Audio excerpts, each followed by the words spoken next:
बंधु माने आजिर एही कार्यक्रम को आपण मानक स्वागत। आजिर एही कार्यक्रमटी मकर राशि व्यक्ति विशेष मानक पई बहुत गुरुत्वपूर्ण अटे। तो आपणकर जदि मकर राशि होइथाय तो वीडियोटी को स्किप न करी थरे मात्र शेष पर्यंत निश्चय देखंतु। बंधु माने 29 मार्च 2025 को शनिदेव महापरिवर्तन करने को जाउछंती। कुंभ राशि मीन राशि को प्रवेश करने को जाउछंती, जहा फलरे आपणक राशि रे चलीथिबा शनि 7.5 समाप्त हेबाको जाउछि। तेबे 29 मार्च को शनिदेव जो राशि परिवर्तन करिवे एहार प्रभाव रे आपणक जीवन रे कोन सब हेबो, शनिदेवंकर एही महापरिवर्तन आपणक जीवन रे केउ सब परिवर्तन आनिबो, शनिदेव आपणक कुंडलीर केउ भावरे गोचर करिवे एवं केउ सब भाव उपर को शनिदेवंकर दृष्टि रहिबो, शनिदेव आपणको केउ सब शुभ फल प्रदान करिवे एवं केउ सब अशुभ फल प्रदान करिवे। एहा व्यतीत आपणक राशि रे शनि 7.5 समाप्ति परे आपणक जीवन रे केउ सब परिवर्तन हेबो, केउ सब घटना गुड़िक आपणक जीवन रे घटिबो, से विषय रे आजिर एही वीडियो रे आमे माने विस्तार भाबरे आलोचना करिबा। तो बंधु माने वीडियोटी रे आगको बढ़िबा पूर्वरु जदि आपणकर मध्य मकर राशि होइथाय तेबे वीडियोटी को लाइक करी चैनल टी को सब्सक्राइब करि देबे एवं कमेंट बॉक्स रे भक्ति एवं श्रद्धार सहित जय शनिदेव निश्चय लिखिबे। तेबे बंधु माने आसंतु आरंभ करिबा आजिर एही कार्यक्रम को, जहाकी जन्म राशि एवं चंद्र राशि उपरे आधारित अटे। तो राशि चक्रर 12 गोटी राशि मध्यरु दशम राशि हेउची मकर राशि एवं मकर राशिर राष्ट्राधिपति हेउछन्ति शनिदेव। तो बंधु माने शनिदेव आपणकर द्वितीय भावरे विराजमान थिले एवं 29 मार्च को शनिदेव आपणकर द्वितीय भावरु बाहरी आपणकर तृतीय भावरे गोचर करिवे एवं 2.5 वर्ष पर्यंत शनिदेव आपणकर तृतीय भावरे ही रहिबे, कारण शनिदेव गोटे राशि रे 2.5 वर्ष पर्यंत रही थांती एवं एहा परे आपणकर शनि 7.5 मध्य संपूर्ण भावरे शेष होई जिवो। तो शनिदेव जेतेबेले आपणकर तृतीय भावरे गोचर करिवे तो शनिकर दृष्टि आपणकर पंचम, नवम एवं द्वादश भाव उपरे रहिबो। तेबे तृतीय भावटी होइथाय साहस एवं पराक्रमर भाव, अधिक परिश्रमर भाव। एहा व्यतीत तृतीय भावटी होइथाय छोट छोट भ्रमणर भाव, ऑनलाइन डिजिटल ए सबुर भाव। तो शनिदेव जेतेबेले आपणकर द्वितीय भावरु बाहरी जिवे एवं आपणकर शनि 7.5 समाप्त होई जिवो तो आपणक जीवन रे अनेक किछि परिवर्तन हेबो। शनिदेव आपणकर द्वितीय भावरे थिले, द्वितीय भावटी होइथाय परिवारर भाव। तो आपणक परिवार रे जे अशांति लागि रहिथिला एवं आपणकर बाणी उपरे आपणकर जे नियंत्रण रहुनथिला, आपणक बाणी द्वारा आपणकर जे शत्रु माने सब सृष्टि हेउथिले, आपणक बाणी द्वारा ही आपणक निज लोक माने आपणकर पर होई जाउथिले। वैवाहिक जीवन, प्रेम जीवन, क्यारियर सब क्षेत्र रे आपणकर बाणी पई ही आपणको समस्या उठाइबाको पडुथिला। एमिति नुहे बंधु माने जेते भी मकर राशिर व्यक्ति अछंती समस्तଙ୍କ सहित ए सब घटना घटुथिबो। जदि आपणकर निजर जन्म कुंडली रे शनिदेव खराब स्थिति रे थिबे तो आपणको एई सब समस्या दे गति करिबाको पड़िथिबो। तेबे साधारण कथा हेउची आपणको कुंडली रे शनिदेव भलो स्थिति रे थांतु किंबा खराब स्थिति रे थांतु, प्रत्येक मकर राशिर व्यक्ति विशेष मानक उपरे रेस्पॉन्सिबिलिटी किंतु अधिक राशि थिबो। एही 7.5 वर्ष मध्य आपण निज जीवन रे अनेक किछि शिखिथिबे। वास्तव रे आपणकर निजर किए एवं पर किए ताहा मध्य आपण जानि पारिथिबे। आपणक मध्य रे निश्चित भाबरे मैच्योरिटी लेवल मध्य बढ़िथिबो। तेबे आपणको जे सब चिंताशील परिवेश दे गति करबाको पडुथिला ताहा आपणकर धीरे धीरे दूर हेबाको लागिबो। बंधु माने कुंडलीर तृतीय भावरे शनिकर गोचर को शुभ बोली माना जाई थाए। आपणकर सुख सुविधा को नहीं, फाइनेंशियल को नहीं, आपणकर कार्य को नहीं आपणको शुभ फल मिलिबो। जो माने इंपोर्ट एक्सपोर्ट रो कार्य करूछंती, जो मानकर निजर फैक्ट्री अछि किंबा फैक्ट्री रिलेटेड आपण कोनोसी भी जदि कार्य करूछंती तो एही 2.5 वर्ष आपणक पई बहुत भल रहिबो।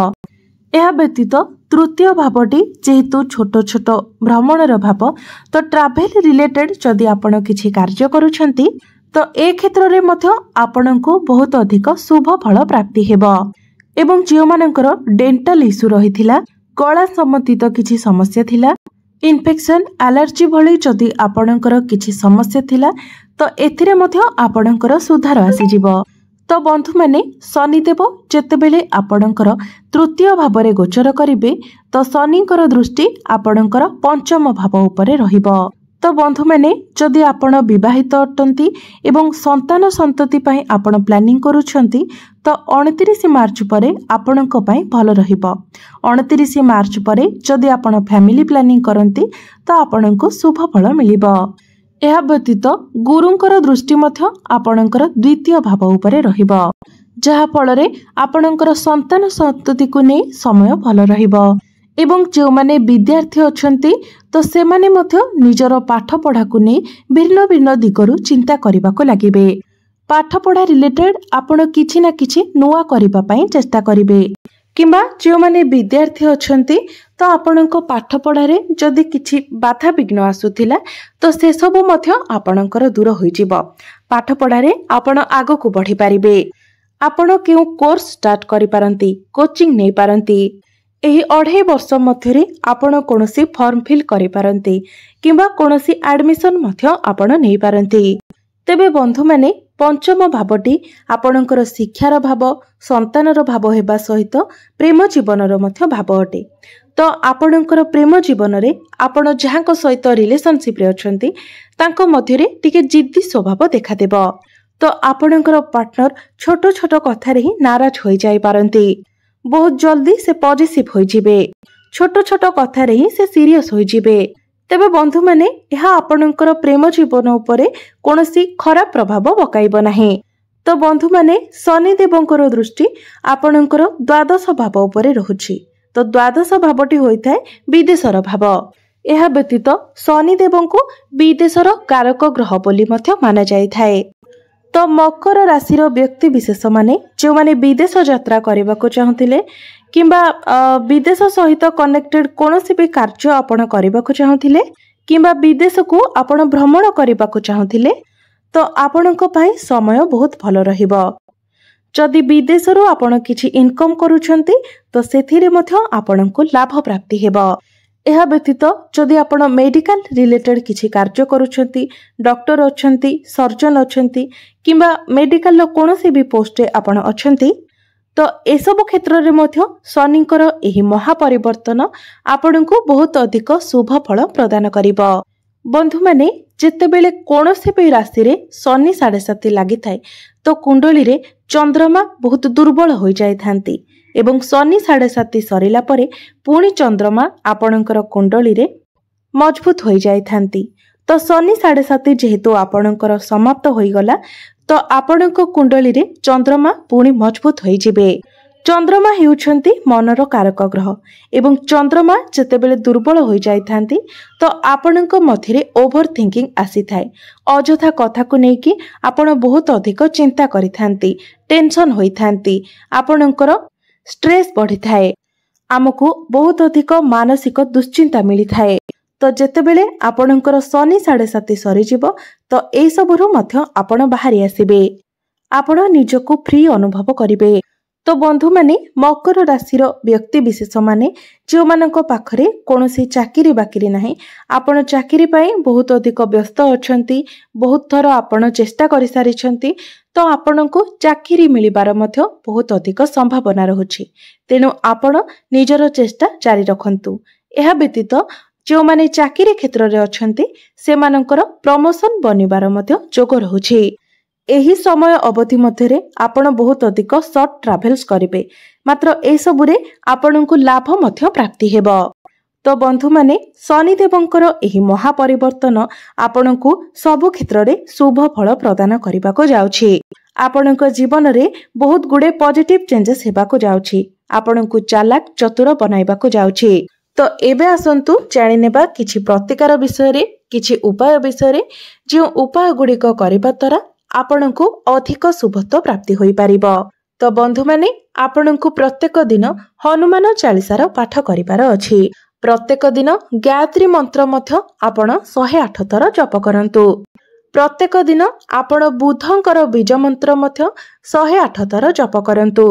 आपणकर भाग्य को मजबूत बनाइबा पई आपण प्रत्येक दिन बुधंकर बीज मंत्र निश्चित भावरे 108 थर जप करंतु। एवं प्रत्येक दिन आपण उदित सूर्य को तंबा पात्र रे जलार्घ्य अर्पण करंतु। निश्चित भावरे आपणको अधिक शुभत्व प्राप्ति हेबो। आपणकर भाग्य रे उन्नति आसीबो। तेबे बंधु माने आपणकर जीवन मंगलमय हेउ एहा ही ईश्वरଙ୍କ निकटरे मोर प्रार्थना। धन्यवाद।